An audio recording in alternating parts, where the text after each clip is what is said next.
boa tarde! Começando mais uma vitrine, aprenda e faça. Olha, impressionante, eu me emociono apresentando esse programa porque pessoas que já passaram pela minha vida há muitos anos, patrimônios do artesanato e sempre tem gente nova, o que me deixa muito feliz. Como é o caso hoje da Nani, essa linda menina, 21 aninhos, para mim é uma menina mesmo, né? E ela vai ensinar a gente uma técnica de pintura realista de um tema que eu amo de paixão, que são os pets. Eu entrei no Instagram dela, gente, depois eu passo para vocês, é uma coisa assim impressionante. Você tem um gatinho, você tem um cachorrinho, ela pinta com uma fidelidade de emocional o seu trabalho. Parabéns. Muito obrigada. Que linda, 21 anos. Aí eu tô com o Dargan, que é um patrimônio do artesanato, a Nani conheceu, são 35 anos. Meu de Marcelo carreira, Dargan. De carreira. Ah, como eu amo. Gente, esse cara aqui, além de ser um baita de um talento, um artista talentosíssimo, é uma pessoa de uma grandiosidade de alma. Aí eu fico elogiando, vou causar ciumeira, né? Mas não é bacana você que está há tantos anos, é uma menina Eu nova, adoro. né? A renovação é tão importante, né? Impressionante. As pessoas novas aparecerem, trazendo ideias novas, conceitos novos, maneiras diferentes de trabalhar. Exatamente. O mais bacana, assim, a pessoa que está chegando, às vezes fica preocupada em fazer o que os outros estão fazendo, porque é a maneira que está sendo todo mundo fazendo há tanto tempo. Que bom que venha com uma ideia nova, né? É porque o certo é o que a sim. pessoa sabe fazer, do jeito que ela gosta de fazer, né? E essa geração deve muito a essa outra geração, Com certeza, né? com certeza. Como a gente se espelha. Bom, antes que a Carol fale assim, Gabs, fala para os dois começarem a gravar. Bom, Marcelo, ele faz uns trabalhos extremamente modernos e muito criativos. Olha que coisa linda. Você em casa fez assim, ó. É um coração chonado, Um todo bordado colorido. livre que está super em alta. Você vai ensinar um ponto. Deixa eu só fazer uma coisa que não vai dar tempo antes. A gente mostrou nos stories do programa. Amores, sigam o nosso Instagram, que é o @vitrineaprenda-e-faça, porque todos os dias a gente está colocando bastidores. Para vocês terem uma ideia, porque eu acho bem bacana, né, Mar? Mostrar outros trabalhos em toalhas, em Sim. panos de copa. Porque o bordado livre, ele proporciona várias coisas diferentes, né? Então, essa aqui é uma coisa que eu gosto muito, que a gente fez com a Deller, o Momento Deller, durante 3 anos seguidos, que é a frase Eu Te Amo, Eu te amo. misturando todos os pontos de bordado livre aqui, ó, fica tão bonito. Lindo demais. E aí você tem, por exemplo, eu achei muito colorido. Aí você pode fazer de uma outra maneira, né? Fazer completamente todo bordado em branco. E aí a pessoa fala assim, nossa, que chique, né? Ó, dá pra ver, eu vou virar aqui um pouquinho para poder aparecer. Amo. Tá vendo? Ó, os pontos de bordado são iguais àqueles que estão lá. Só muda a cor, aqui tá tudo em branco, que fica muito elegante. E para quem não sabe, fica mais barato de fazer e mais rápido. Você não muda a você cor. pode cobrar mais, né? E pode cobrar mais. Porque é chique. Perfeito. Né? Agora aqui hoje você vai ensinar o ponto do coração, né? É um ponto São 2 cheio. pontos em um, Porque é o ponto isso? cheio, ele tem 2 maneiras diferentes de fazer, né? E aí eu peguei aqui o barrado do pano Alpes, barrado do pano de copa Alpes, dividi o pano de copa ao meio, dobrei, marquei o meio e peguei um molde de coração que eu cortei assim. Eu peguei um adesivo e cortei o adesivo dobrado para poder sair com os 2 lados iguais, que é Perfeito. super importante, Aham. né? Então eu cortei aqui, coloquei o molde aqui, pode ser com cartolina também, não precisa ser com adesivo, né? E aí eu venho e risco com aquela canetinha que apaga, sabe? A caneta Sim. apagável. E aí vou fazer, aí que é importante você fazer os riscos bem certinhos, né? Então peguei aqui uma régua e vou pelo centro também, dividir o coração ao meio. E aí para não tirar do caminho aqui, eu peguei aqui o esquadro só para poder fazer uma divisão também central aqui. E aí eu vou dividindo esse coração em quadrantes para poder fazer o bordado. Sempre assim, metade com a metade, sabe? Uhum. E aí vai cortando a metade e a metade. E aí você tem os espaços para poder bordar. Uau! Tá? Faz um gráfico já Faz um aí, gráfico. né? Aí você desenha, quer fazer pequenininho, quer fazer grandão, tudo certo. Aí eu vou trabalhar, eu gosto de trabalhar com essa agulha mais grossona aqui, tá vendo? É número 5 essa. É uma agulha mais grossa que as pessoas falam assim, nossa, mas ela vai arreganhar o tecido. Mas é importante para poder a pessoa conseguir fazer a perfuração necessária. Aham. Quando eu for começar aqui o bordado, eu vou mudando as cores e mudando o sentido. Então, se em um eu faço o bordado na vertical, o do lado eu faço na horizontal. Porque aí a luz, quando bater na linha, a linha tem um brilho, e aí, de acordo com a posição dela, ela vai brilhar diferente. Uau! Aí, se você que perceber ali, lindo, Mar. tem um trabalho super divertido que é exatamente esse. Eu vou começar aqui por esse do meio, ó, porque a maneira de prender a linha, ela é diferente. eu vou passar pela trama do tecido. Dá para ver que eu estou perfurando o tecido, que a agulha está aparecendo aqui, né? E aí eu vou indo. É um pouquinho durinho? É um pouquinho durinho. Mas você vai lá na diagonal, passando a agulha até o fim. E eu não vou dar nó nesse ponto.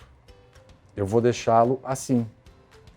Uma linha simples, não dobra a linha, não faz com ela dobrada. Segurei aqui. E aí eu vou começar pelo limite entre os dois quadrantes.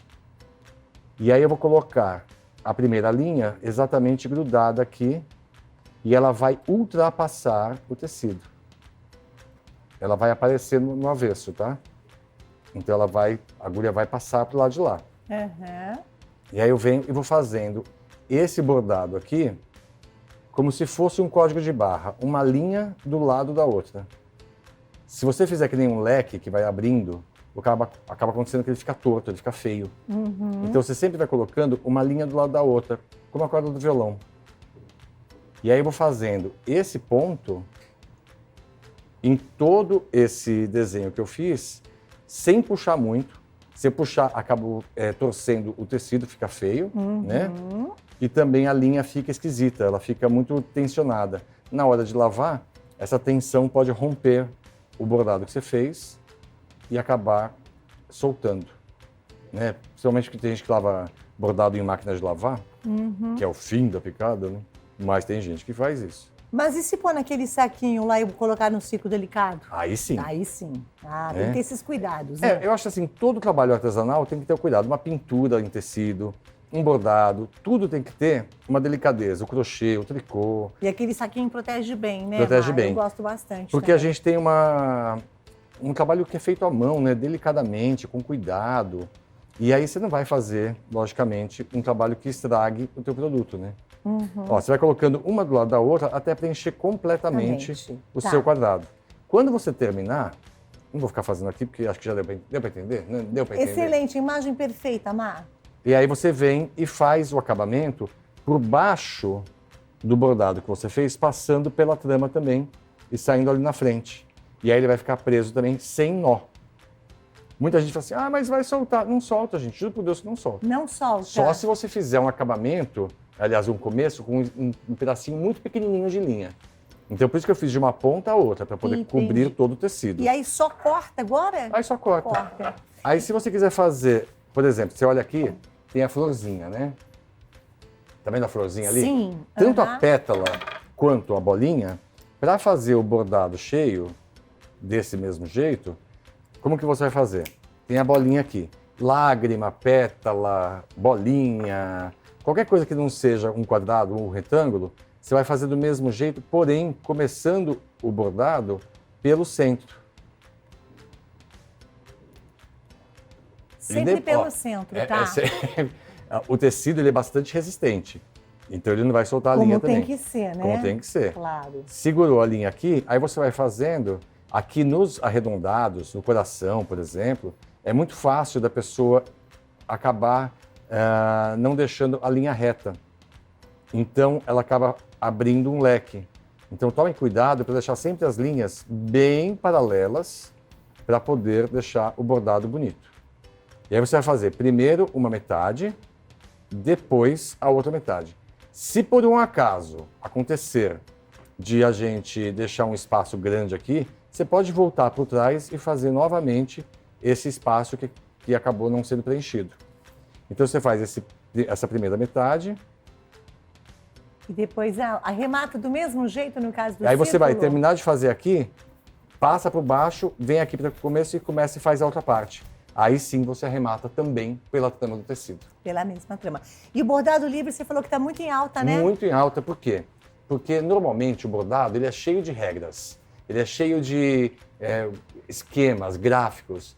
E o bordado livre te permite criar coisas com o seu jeito. Que bárbaro. Então você aprende aqui, por exemplo, aqui é o ponto corrente que a gente ensinou. Vou até chegar pertinho. Qual que é o corrente? Põe o dedinho Na aqui. última aula, a gente ensinou a fazer o ponto corrente. O corrente. Que é esse arabesquinho que eu fiz aqui. Aí eu posso colocar muito mais flores, posso colocar corações, eu posso colocar só quadradinhos. você pode mudar as cores. Então não existe um gráfico que seja específico. Aqui, por exemplo, aquilo que você falou. Aqui, gente, o azulzinho, ele tá na horizontal, já o verde na vertical. Isso que traz a beleza do trabalho, o brilho Exato, do que fio, faz essa é isso, brincadeira. Mar? E aí você pode fazer, inclusive, com a mesma cor, só mudando, invertendo a posição do bordado, já dá uma história super bonita. Como é que você colocou aqui? A ceninha tá costurada? Eu sempre colo com cola de silicone e depois eu faço esse ponto de bordado não óbvio, que eu vou passando assim de um encontro aqui dessa voltinha com o outro da frente. E aí eu faço eu prendo com o bordado também e coloco o botãozinho no canto para fazer o acabamento. Quem ensinou você a ser tão caprichoso assim? Eu acho que as pessoas que passaram na minha vida... Eu tive um professor, rapidinho, tá? Professor de educação artística, que eu fazia o trabalho e eu já tinha talento para aquilo. E aí as pessoas faziam trabalhos que não tinham muito talento e ficavam meio feios.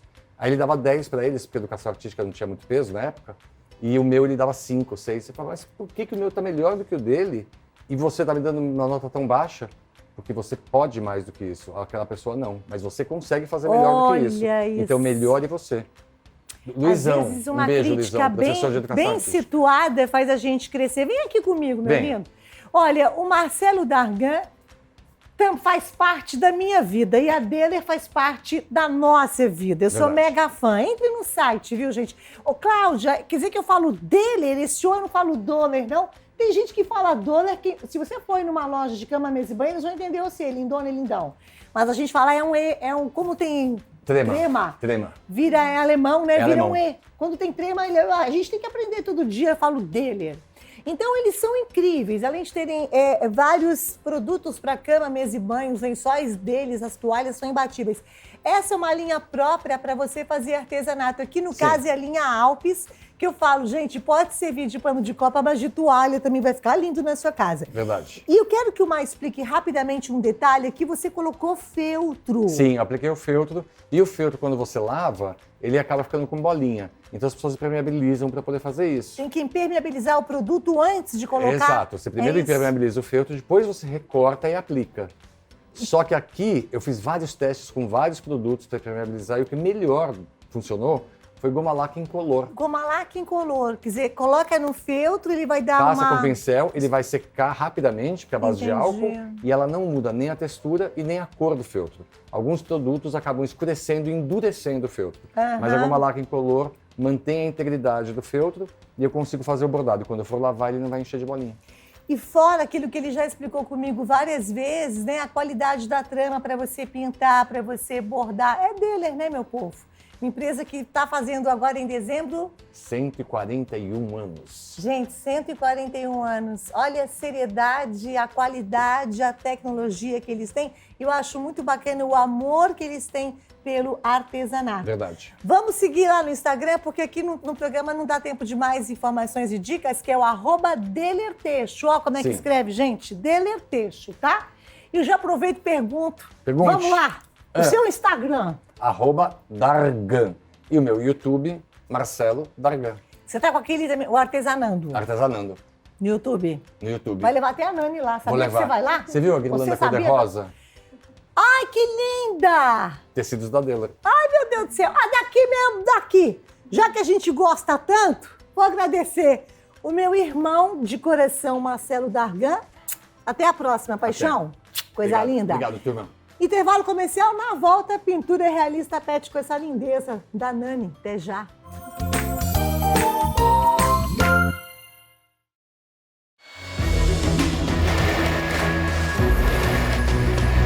Não é novidade que a nova casa do pai possui proporções monumentais. Mas será que você tem noção dessa magnitude? Quando finalizada, a estrutura terá capacidade para receber cerca de 8.000 fiéis sentados e, considerando os devotos que celebrarão de pé, o número passa de 14.000 pessoas. E isso tudo só dentro da igreja, que terá uma extensão de 20.000 metros quadrados de implantação. É muita coisa, né? E isso é só o começo. O novo santuário, que tem formato de cruz, está sendo construído em uma área de 40.000 metros quadrados, a 10 metros de altura do térreo, e será escorado por pilares de concreto. 12 desses pilares são de extrema importância para a sustentação da igreja e, quando concluídos, chegarão a 60 metros de altura com 2 metros de diâmetro de concreto maciço. Ah, e a título de curiosidade, cada um desses 12 pilares representarão um apóstolo. Legal, né? Levantar essa igreja é um trabalho exigente, mas estamos no caminho certo, para que daqui a pouco possamos celebrar a casa do Pai e edificarmos ainda mais a nossa devoção.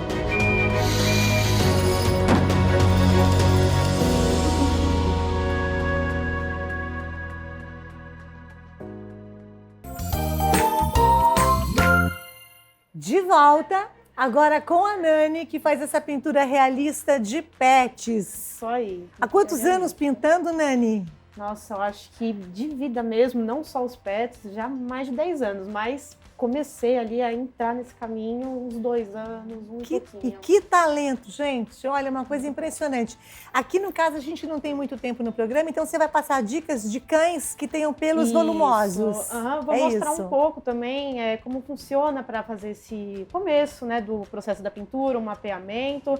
E aí a gente vai dar uma passadinha em umas regras aí legais que ajudam na pintura. Vamos lá, vamos começar. Então, aqui, primeiramente, a gente pode ver que essa é a parte mais clara.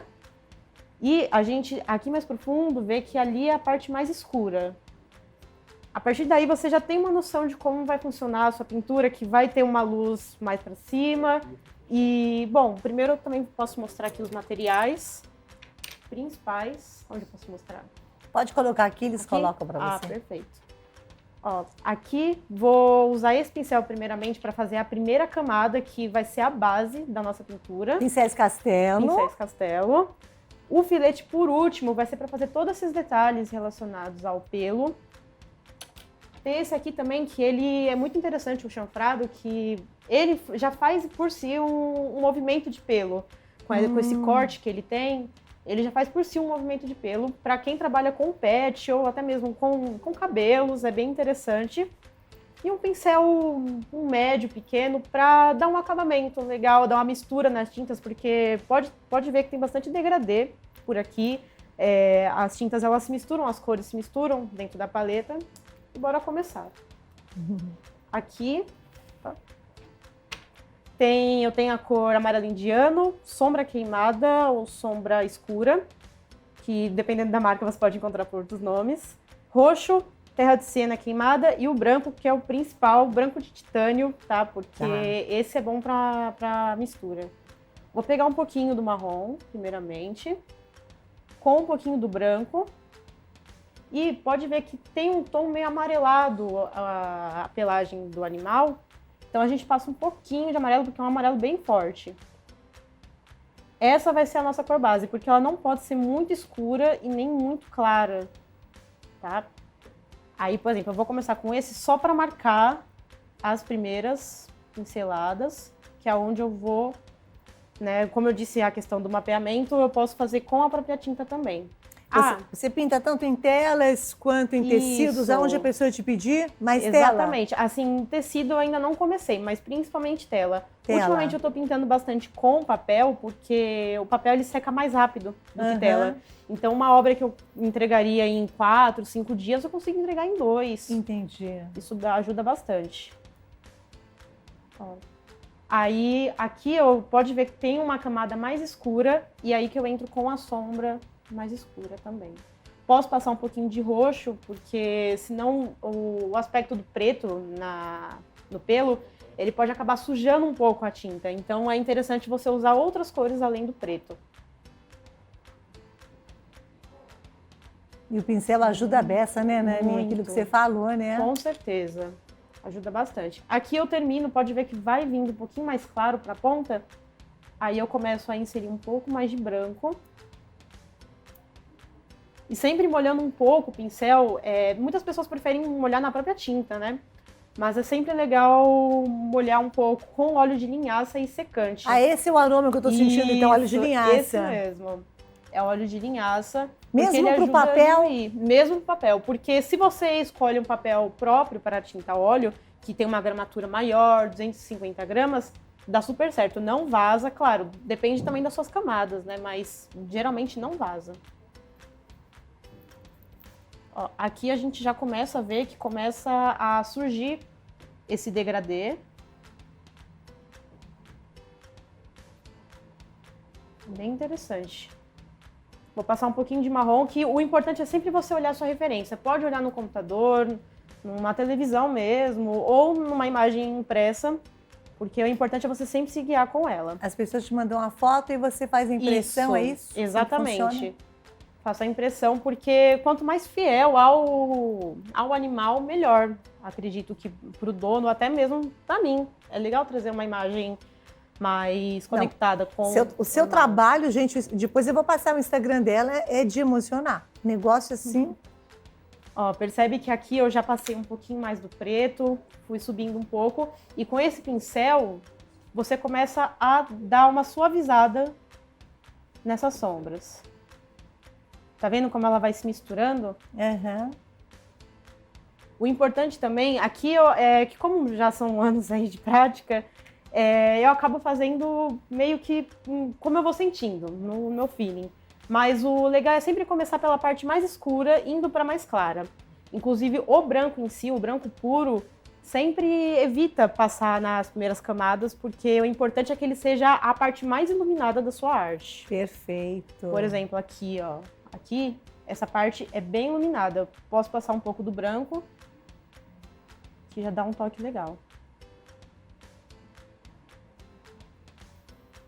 E o rostinho também, a carinha, na verdade, do animal, né? Ela traz um realismo, gente, nas obras dela, que é um negócio... Você começa a pintar sempre o quê? Pela carinha ou pelo corpo? Pelo corpo, porque eu gosto de deixar bem mais focado no rosto, porque eu acho que é ali que tá a alma do pet, entende? Acho que é ali que fica interessante pro dono, ali que ele vai reconhecer o seu pet. Olha isso, gente, olha. Isso aí é um pet da família, inclusive já dei muitos presentes para os meus familiares. Como ele chama? Esse é o Bob. Ai, Inclusive Bob. aqui tem o meu também, o Braddock. Braddock. Ó, aqui já deu uma boa... Vê um efeito do degradê. Bastante legal. Aqui eu coloquei um pouco de amarelo, mas aí é uma questão mais minha também, que eu gosto porque o amarelo ele ilumina bastante a pintura. Vou passar um pouquinho mais de branco. E agora o filete, que é um processo mais rápido, mas essa é como funciona para você fazer um pelo realista. O filete, ele é bom para essas partes que tem esses pelos bem fininhos aqui, sabe? É interessante. Então a gente molha um pouquinho, deixa ele... quanto mais diluído, melhor. Quanto mais ele diluído, ele flui mais como um pelo. Então, ó, vai aparecendo aos pouquinhos. No óleo de linhaça, né? Ajuda. Isso. Quer dizer, um bom pincel, boas tintas, óleo de linhaça ajuda muito, claro, o seu talento, né? Que é óbvio. Muito obrigada. Com certeza. Acho que o material, ele é muito importante. Além da técnica, é bom você ter materiais de qualidade, porque ajuda até na durabilidade, né, da sua arte. Exatamente. É muito interessante. Pincéis também. Eu uso, geralmente, cerdas sintéticas, mas fica a gosto da pessoa. Vai muito também de como você trabalha, como você se sente confortável. Mas é interessante você sempre provar outros materiais. Ó, aqui, como eu disse, foi uma técnica mais rápida. Porque o bom também do processo da tinta óleo, que é um processo demorado, mas de certa forma é relaxante. É como um hobby. Nossa, imagino. É bem relaxante, por mais que demore um pouco. Esvazia a mente. Totalmente, né? Nossa, acho que eu comecei, inclusive, nesse ramo justamente para isso, como uma forma de esvaziar a mente. É muito legal. E hoje em dia é uma fonte de renda, né, para muitos artesãos por aí, a internet está aí para mostrar isso. Exatamente. É muito legal. Então, as pessoas depois podem entrar em contato com você, isso com mesmo. as fotos dos seus pets, gatinhos, cachorrinhos. Com certeza. E aí? E cavalo, que é a sua grande paixão, que você ainda está pensando em pintar. Está quase ali. Cavalos, principalmente, é a minha paixão. Eu tô aí, vou receber algumas encomendas aí. Que legal. Durante o ano, vou mostrar para vocês. É bem legal. Ó, aqui eu dou uma suavizada só, para não ficar nada muito marcado, porque o importante é ser fluido. E quanto à parte volumosa, ela surge conforme você capricha nas sombras. Com o ponto da sombra bem marcado e o ponto da luz bem marcado, mostra uma certa distância entre um e o outro. E é aí que surge o volume, isso entendi. mesmo. Aquele branco que tá aqui em cima, com licença, Nani, Claro. esse branco aqui, tá vendo, gente, ó? Esse você faz por último? Isso, geralmente é por último, porque ele vai ser o ponto mais luminoso da arte. Então é bem quando tá nos Vamos detalhes. ver se dá tempo da gente mostrar ou não, né? Porque aqui, no caso, o tempo do programa ele é curtinho, então a gente procura, com esses talentos que vêm aqui, mostrar as principais dicas, passar as principais dicas para vocês. E quem trouxe hoje a nossa Nani tão linda são os pincéis Castelo, à venda na vitrine do artesanato. Gente, mas é cada pincel, além de serem super bonitos, a qualidade é absurda. E sabe o que é bacana? O kit chega na sua casa, conforme a área que você for pintar, olha que carinho. Então tem pincéis para pintar tecidos, gesso, confeitaria, né, a parte de culinária, EVA, tudo, madeira. Mas eles são demais, e aquilo que a gente fala, de acordo com a área que você está trabalhando, o tamanho da superfície, o efeito que você quer dar, você tem que trabalhar com as cerdas e o tamanho do pincel específicos. Esse aqui eu falo que dá até para maquiagem, tamanho maciez. E a qualidade, você percebe a robustez desses pincéis maiores, a qualidade do cabo, dos filamentos, é um negócio extraordinário. O pituá, você que faz um stencil, filete, são lindos, gente. São pincéis Castelo com uma baita de uma qualidade para todas as superfícies que você trabalha em casa, seja manualmente, artesanalmente ou para vender mesmo, por hobby, né? Ou como profissão. A venda na vitrine do artesanato, o QR Code está aí. Tem um WhatsApp também que é o 11 96633 5510. Você pode mandar um WhatsApp e perguntar assim: olha, eu pinto determinada superfície, quais são os pincéis, eu quero o preço, eles mandam para vocês. E tem também o 0800 380 2000 e a loja virtual vitrinedoartesanato.com.br. Não sei se teremos tempo, né, Gabi, de mostrar o branquinho? Ó, mostrei um pouquinho já como fica. O ideal seria passar esse branquinho quando essa parte secar, principalmente. Mas aqui já deu para dar uma ideia de como seria o restante da obra, seguindo, como eu disse, essa marcação das luzes. É mais isso assim que eu gostaria de mostrar. É umas técnicas iniciais para você que quer se aventurar no mundo da tinta a óleo. E, Cláudia, eu queria te trazer um presente. Acho que eu não podia. Ah, mentira! Eu não podia sair daqui sem mostrar que um linda! presente pra Ai, você. me vou chorar. Ai, mentira, Sério? Nani. Meu cachorro. Tinha que trazer pra você. Ai, que linda, obrigada. Vocês me matam, olha isso. Ai, gente, ela merece da oportunidade que eu tô recebendo aqui. Eu tenho um amor tinha por que esse presentear. cachorro que eu nem sei falar, obrigada. Eu que Calma, eu vou agradeço. te matar. Ai, que lindo, meu João. Ai, tô emocionada. Ai, meu Deus. Quem manda na canceriana é assim, muito obrigada. Ai, meu Deus. Nani, passa o seu Instagram. Claro, meu Instagram é @naniartes, é N-A-N-N, é N-A-N-N-I.arts com T mudo, tá bom? Nossa, eu vou mostrar pro Mário, ele vai ter um treco. Gente, esse programa é assim, eu sou puro coração. Eu dou risada, choro. Essa é a Cláudia. Nani, muito, muito obrigada. Eu Eu termino que assim, agradeço, ó, com com certeza. a maquiagem toda borrada. Fazer o quê? Obrigada, Brasil.